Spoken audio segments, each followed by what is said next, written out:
Welcome back to another deep dive.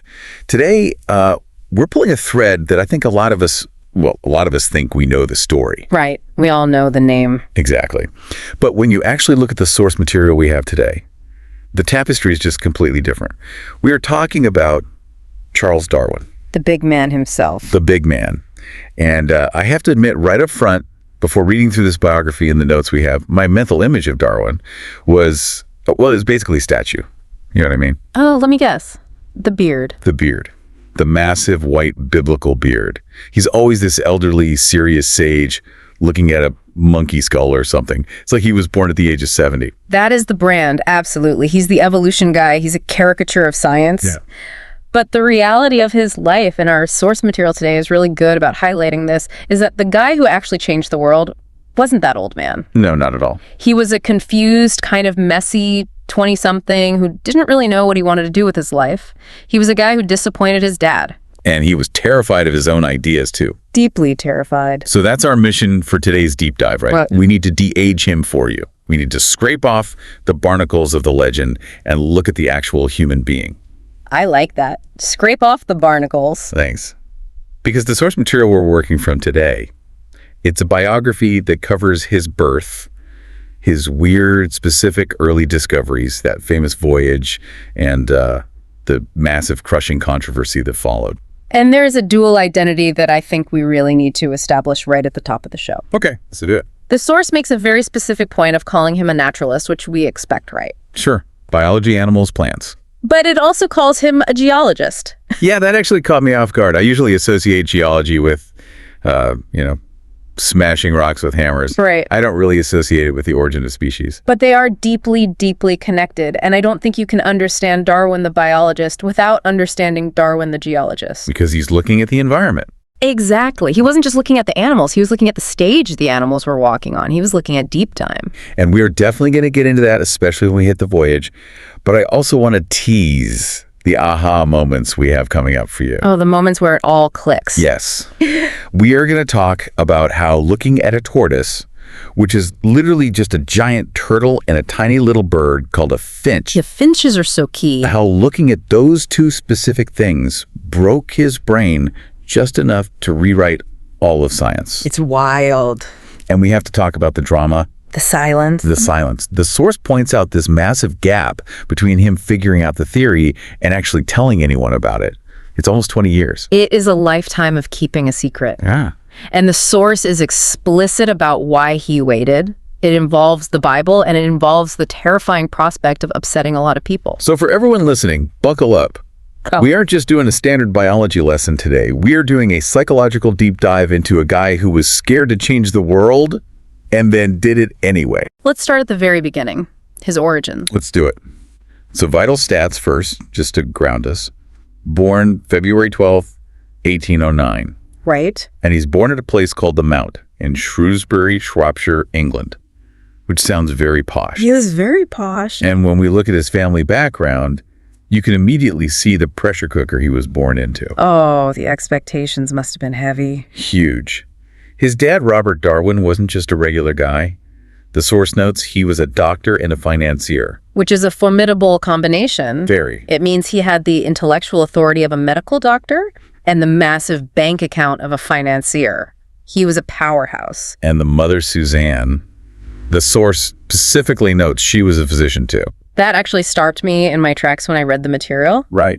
A female physician in the early 1800s, that is incredibly rare. I was going to say, that's not something you see every day in history books from that era. No, it's not. So think about the dinner table conversation at the Darwin house. I can only imagine. You have a doctor father, a physician mother. Charles is the fifth of 6 children. So he's surrounded by older siblings, surrounded by medical talk, surrounded by high expectations. It's an environment of high-performance intellect. Exactly. It's not a house where you can just chill out and be mediocre. The bar is set at doctor. Which makes his early education struggles even funnier to me. Yeah, he wasn't exactly a star student. The source mentions he went to the Shrewsbury School, which was an Anglican school. And there is a funny little typo in the transcript provided to us. It says September 1880. Right. which would make him a 71-year-old first grader. I love finding those little glitches in the source text. Yeah. But obviously, focusing on the location, it means he went there as a boy. But the vibe I get from the source is that he wasn't exactly teacher's pet. No, the source is pretty clear that the classical rigid education of the time just didn't click for him. But his dad, Robert the financier doctor, has a plan. He sees his son drifting, maybe looking a bit aimless, and he basically says, "You're going to be a doctor." As fathers of that era, and honestly some fathers of this era tend to do, get a real job, get a respectable profession. So he ships him off to the University of Edinburgh Medical School. This is the Ivy League of medicine at the time. It's the place to be. If you want to be a surgeon, you go to Edinburgh. And how did young Charles handle the dissecting rooms and the lectures? Badly. Extremely badly. How badly are we talking? Oh, well, the source puts it politely. It says he had a, quote, lack of interest. Lack of interest. But you have to read between the lines here. Lack of interest in 1820s medicine means something very specific. You have to remember this is pre-anesthesia. Oh, wow. I didn't even think about that. Surgery was brutal. It was bloody. There was screaming. For a kid who was sensitive, who loved nature and quiet beauty, walking into an operating theater in the 1820s would have been a complete horror show. So when the source says lack of interest, it probably means active repulsion. Exactly. He wasn't just bored in class. He was likely traumatized, or at least deeply alienated by the sheer brutality of it all. But, and this is the pivot point that I think is so cool for you listening, just because he hated medicine didn't mean he wasn't learning. Right. And this brings us to one of my absolute favorite details in the whole biography. The leech egg. The leech egg. You have to explain this to me. Because on paper, this sounds like the most boring piece of trivia imaginable. But you told me earlier you think this is a smoking gun for his genius. I really do. So let's look at the date in the source. March 27th, 1827. Okay. He is supposed to be studying to be a doctor. He's slacking off from his medical classes. But where is he? He's at the Plinian Society, which is a student natural history club. Got it. So he's skipping med school to go to nerd club. Basically, yes. And he stands up to present a finding. He has been looking at oyster shells. Now imagine an oyster shell for a second. It's muddy, it's gross, it's something you eat the inside and throw away. Right. It's trash. But Darwin noticed these tiny black spores on the shells. Most people, even really smart people, would look at that and see dirt. They would see a flaw in the shell. They would just wipe it off. It's visual background noise. But Darwin didn't wipe it off. He looked closer. He maybe put it under a simple microscope. And he realized those black dots weren't dirt at all. They were biological. They were eggs. Specifically, the source says he argued they were the eggs of an escaped leech, a skate leech. Okay, so why does that matter? He found a bug on a shell. Big deal. It matters because of how he found it. This defines his mental model for the rest of his entire life. He found a massive discovery in the literal trash of the world. He looked at the thing everyone else ignored, and he asked, "What is that?" That is a really profound point. Yes. It's not that he was the smartest guy in the room at doing math or memorizing Latin text. It's that his observation skills were just turned up to 11. Relentless observation.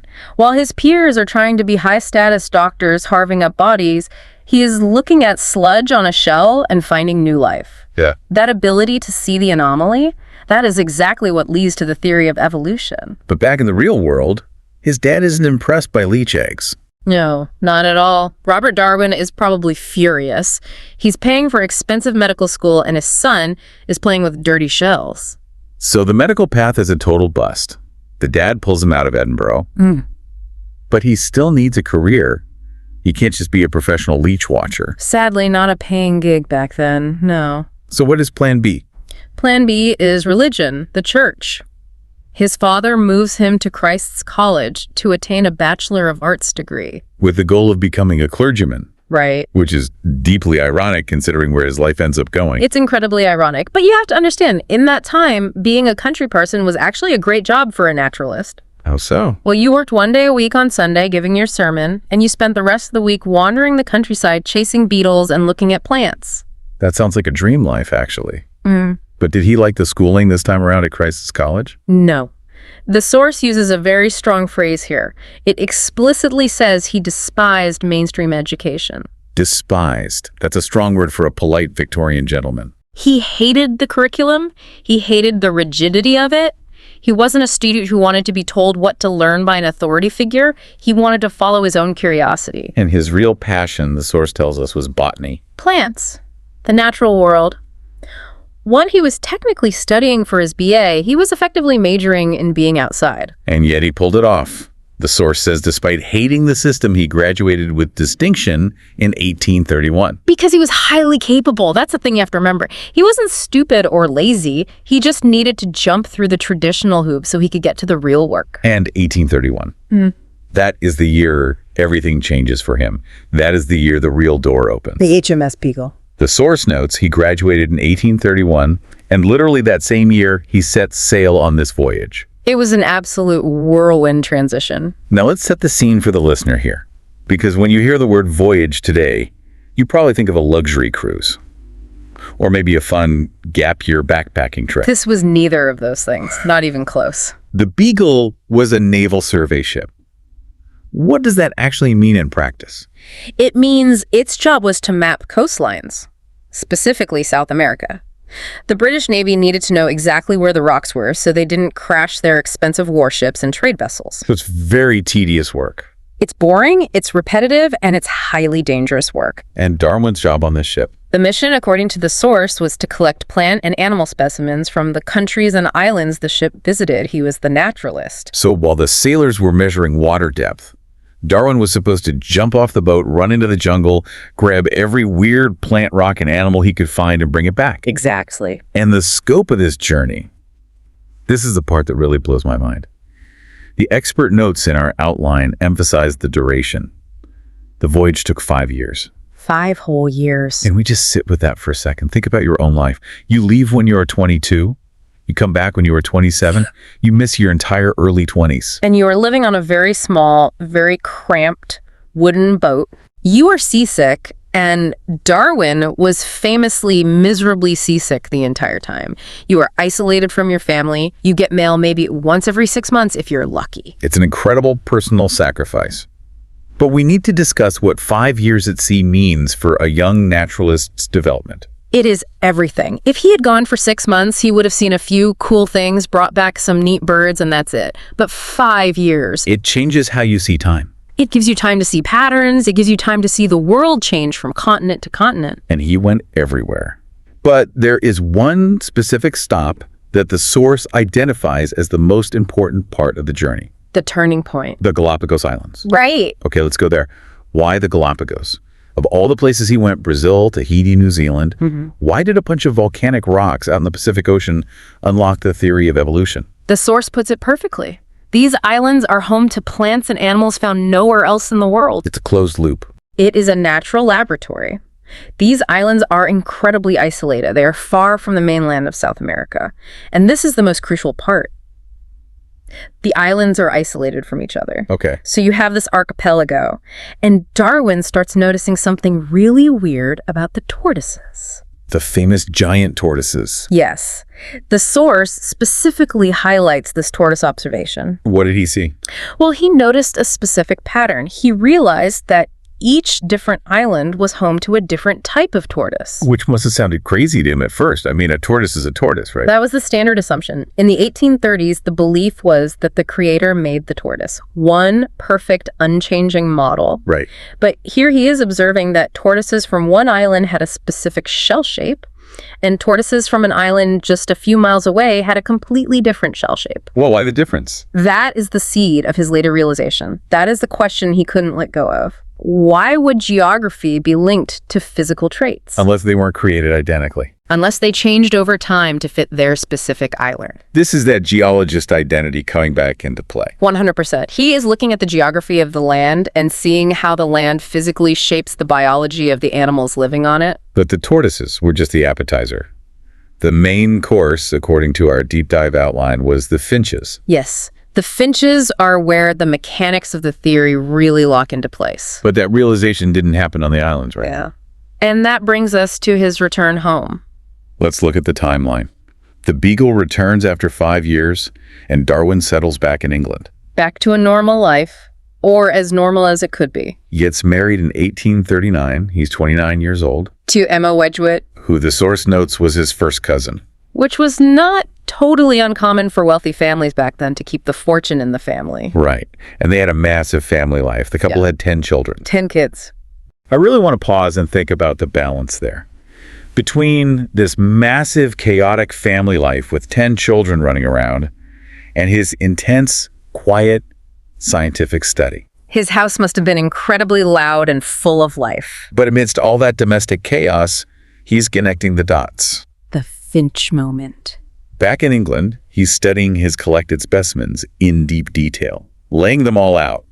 And what does he realize? He sees that the finches of the Galapagos followed a very similar pattern to the tortoises. But on a smaller scale. Exactly. The source gives us the specifics. He saw that finches from all the islands were generally similar. They were clearly related. Like cousins. Right. But birds from different islands had completely different beaks. And this is where the expert insight really shines. This is the core of the scientific method described in the source material. Observation plus confirmation equals a pattern. He observed the tortoises. He confirms the pattern with the finches. And the beaks are the key because a beak is a tool. It's how the bird survives. If an island only has hard seeds, a bird needs a strong, thick beak to crack them. And if another island only has soft fruit or tiny insects, that thick beak is useless. The bird needs a small, delicate beak. So the environment dictates which birds survive and which ones starve. Exactly. And over generations, those surviving birds pass on those specific traits. Which leads us directly into part 4, developing the theory of natural selection. He pieces it together. He expands his study to other animals and plants. It wasn't just finches and tortoises anymore. He's looking at everything. Pigeons, barnacles, dogs. And he names the theory natural selection. The source provides a very clean definition. It says, natural selection explains how populations evolve. It's the mechanism, it's the how. But here is the great hesitation. This is the part that fascinates me the most. The silence. Yeah. If he figured this out after the voyage we are talking, the late 1830s, why did he wait so long to publish it? He knew what he had found. He had to know it was earth-shattering. He did. And the source explains the reason for his delay very clearly. He knew the findings would be, quote, extremely controversial and would, quote, upset many people. That feels like the understatement of the century. Upset many people. Truly.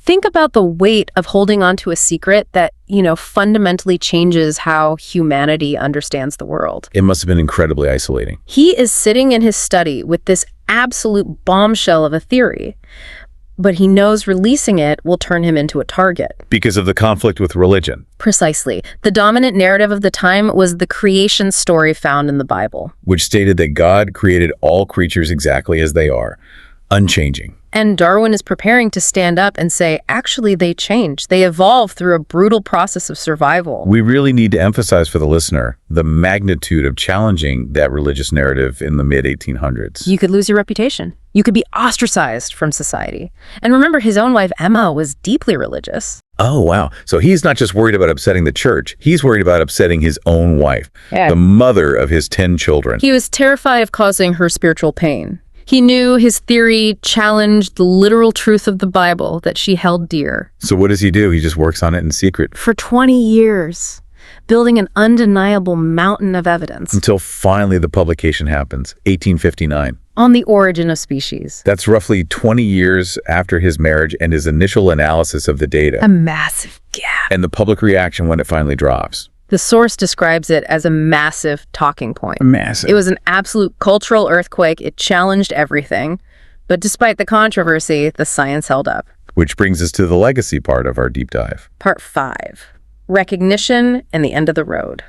The source confirms that today, the scientific consensus is completely settled. The theory of natural selection is accepted as scientific fact. It's the foundational bedrock of all modern biology. And it's not just static history. The source points out that there is ongoing discovery. Right. New fossil discoveries are constantly adding to our knowledge of the stages of evolution.